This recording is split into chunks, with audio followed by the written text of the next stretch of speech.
Oke, selamat siang Bu Tiko. Siang ya. Oke, pertama-tama Bapak akan presensi terlebih dahulu ya. Ya Pak. Pada Akana Sakit Pak. sakit. Oke, terus Tisa. Bisa izin Pak. Oke. Lalu Intan. Hadir. Oke. Lalu Farel. Hadir. Tegar. Sakit Pak. Sakit Pak. Katanya sakit Pak. Oke. Terus Riko. Hadir Pak. Oke. Terus Gagat. Gagat. Kurang tahu Pak. Oh. Oke. Terus Rajin. Hadir. Kevin. Hadir Pak. Terus Silvan. Hadir. Oke. Hari ini kita akan mempelajari tentang text procedure. Sebelumnya kalian pernah nggak sih menggunakan atau mau kasihkan suatu benda tapi kebingungan gitu? Pernah. Pernah. Coba ini. Waktu itu aku mau pakai vakum gitu loh, tapi nggak tahu caranya gimana. Terus yang buatnya dot ditaruh di mana gitu nggak tahu. Oke, berarti vacuum cleaner. Ada lagi? Aku Pak. Saya Pak. Lagi. Saya pas itu pernah kebingungan waktu pakai AC yang berdiri. Oh, Ada oke. pertama kali. Oke. Oke, karena itulah fungsinya dari text procedure. Lalu untuk pengertiannya, text procedure adalah teks yang memuat cara untuk melakukan sesuatu dengan tepat, secara tepat, berupa runtutan langkah demi langkah, sehingga mencapai tujuan yang diinginkan. Lalu tujuannya untuk menjelaskan mengenai kegiatan yang harus dilakukan agar pembaca dapat secara tepat dan akurat mengikuti sebuah proses untuk menggunakan sesuatu atau membuat sesuatu seperti resep, melakukan sesuatu pekerjaan seperti buku panduan atau menggunakan suatu alat. Lalu yang kedua itu selanjutnya ada struktur. Yang pertama itu ada tujuan. Tujuan itu adalah suatu pertanyaan pembuka yang menyampaikan tujuan dari teks tersebut. Lalu yang kedua adalah langkah-langkah, sudah jelas. Tahapan membuat sesuatu secara berurutan dan beruntut. Lalu ketiga ada penutup. Bagian ini sebenarnya opsional, tapi ini isinya itu untuk menekankan atau menjelaskan dan mengucapkan selamat telah menyelesaikan.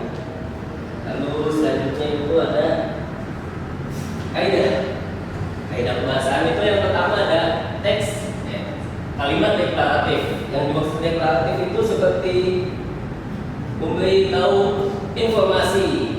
Lalu yang kedua ada imperatif, itu seperti ayo, mari, taburkan, sediakan, atau pencetlah. Biasanya itu diakhiri dengan himbauan kan, lah, atau an. Lalu yang selanjutnya itu ada kalimat saran. Kalimat saran ini biasanya berisi tentang saran, dan kalimatnya itu biasa diawali dengan sebaiknya, seharusnya, atau setidaknya, dan sebagainya. Lalu ada numeralia. Numeralia itu menjelaskan terkait dengan angka seperti pertama, kedua, dan selanjutnya. Lalu yang terakhir itu ada temporal, konjungsi temporal dan persyaratan. Temporal itu seperti setelah itu menjelaskan terkait waktu. Setelah itu kemudian lalu dan sejenisnya. Lalu persyaratan itu adalah menjelaskan tentang persyaratan. Contohnya itu seperti bila, asalkan, kalau, dan jika. Sampai sini jelas? Lalu itu selanjutnya ada contoh teks. Nah, yang pertama ini seperti tadi tujuan. Lalu di sini ada langkah-langkahnya. Nah, di sini ini tuh contoh kalimat numeralia.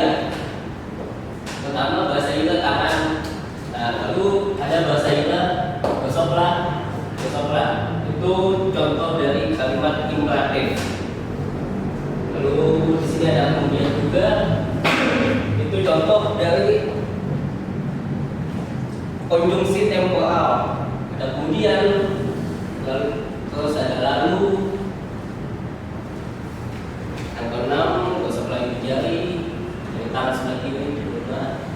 Lalu ada setelah ini juga, ini masuk konjungsi temporal. Lalu yang kedua ini adalah contoh dari bagian penutup dari struktur teks prosedur. Nah, selanjutnya Bapak ingin kalian membuat satu teks prosedur lalu dipresentasikan di kelas terkait dengan benda-benda yang ada di kelas ini. Bisa semua? Pak, bertanya berapa menit buat bikin teksnya? 10 menit. Kurang Pak, 15. Oke, 12. Oke Pak. Oke, untuk 15 menit sudah cukup. Sudah ada yang menjadi? Sudah Pak. Oke, mungkin Pak bisa duduk Pak. Saya Pak. Di sini ya Pak. Di Pak. Depan Pak. Depan.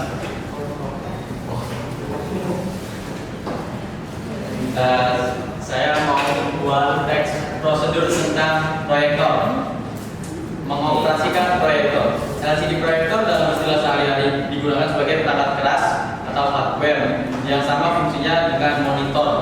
Proyektor seringkali digunakan untuk presentasi, seminar, dan kegiatan belajar mengajar di sekolah atau kampus.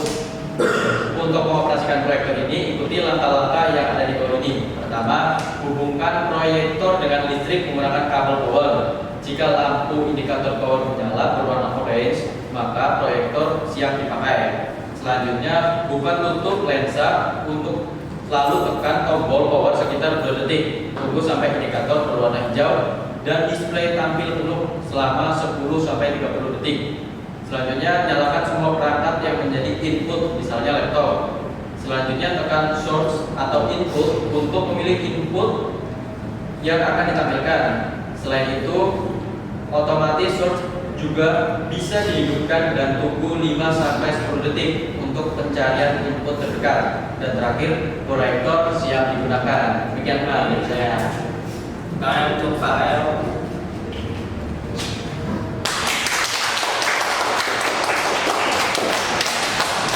Selanjutnya ada lagi. Saya Pak. Oke, silakan Pak Yudi.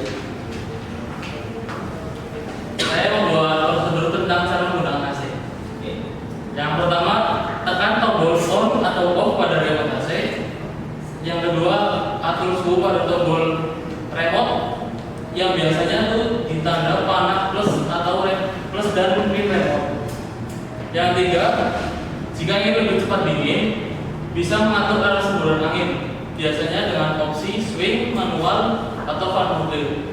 Yang keempat, jika tidak digunakan, sebaiknya AC dimatikan agar menghemat daya listrik. Yang kelima, letakkan remote pada tempatnya. Sudah cukup. Terima kasih lagi.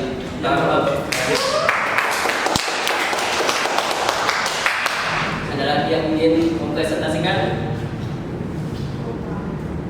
Cukup? Cukup Pak.